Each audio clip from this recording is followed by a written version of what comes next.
கோடி கோடி கோடினா எவ்வளோ sir? Hi Saro review families, welcome back to my channel உங்கள் சரோ ரிவ்யூ. டுடே நம்ம என்ன மூவியோட ரிவ்யூ பார்க்க போறோம்னா, ரீசெண்டா ரிலீஸ் ஆயிருக்க படம் தான் குபேரா.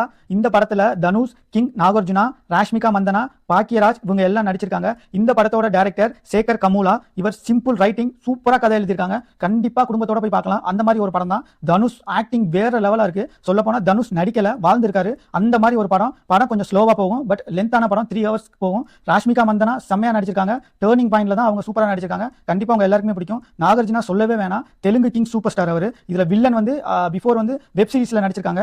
அதே ஒரு ஆக்டிங், அதே ஒரு மாஸ், அதே மாதிரி நடிச்சிருக்காங்க. ஹிந்தி வில்லன் கூட இதுல இந்த படத்துல ஜாயின் ஆயிருக்காங்க. கண்டிப்பா அவங்க எல்லாருக்குமே பிடிக்கும். ஆன்மீகம் கொஞ்சம் வந்திருக்கும் இந்த படத்துல. Telugu mass music director DSP. இப்ப மட்டும் இல்ல, எப்போதுமே அவர் தான் அந்த மாதிரி மியூசிக் போட்டிருக்காங்க. பணம் பத்தும் செய்யும். அந்த மாதிரி பணத்தை பத்தின படம் தான் இந்த படம். கண்டிப்பா இதுல அரசியல் களம், அரசியலை பத்தி நல்லா பேசியிருக்காங்க, நிறைய பேசியிருக்காங்க. இந்த படத்துல ஃபர்ஸ்ட் ஹாப் வந்து நல்லா போகும், நமக்கு பிடிச்ச மாதிரி போகும். ஃபர்ஸ்ட் ஹாப், செகண்ட் ஹாப் தாறுமாறா போகும், நமக்கு ரொம்ப பிடிச்ச மாதிரி போகும். அந்த மாதிரி ஒரு படம் எடுத்திருக்காங்க. இந்த படத்துல ஒன்லைன் ஸ்டோரி என்னன்னா, பிச்சைக்காரங்களுக்கு ஜாக்பாட் அடிக்குது. அதாவது 3 பிச்சைக்காரங்க இருக்காங்க. பணத்துக்காக அவங்க வாரிசு ஆக்குறாங்க. அதுல ஒரு பிச்சைக்காரர் தான் தனுஷ் அவர்கள். அந்த 3 நபர்களுக்கும் என்ன ஆணுச்சு, அந்த பணம் அவர்களை என்ன செஞ்சது, இதுதான் அந்த படத்தோட ஒன்லைன் ஸ்டோரி. ஃபுல்லா சொல்லி அந்த படத்தை நான் ஸ்பாயில் பண்ண விரும்பல. கண்டிப்பா குடும்பத்தோட போய் பாருங்க. கண்டிப்பா உங்களுக்கு இந்த படம் பிடிக்கும்.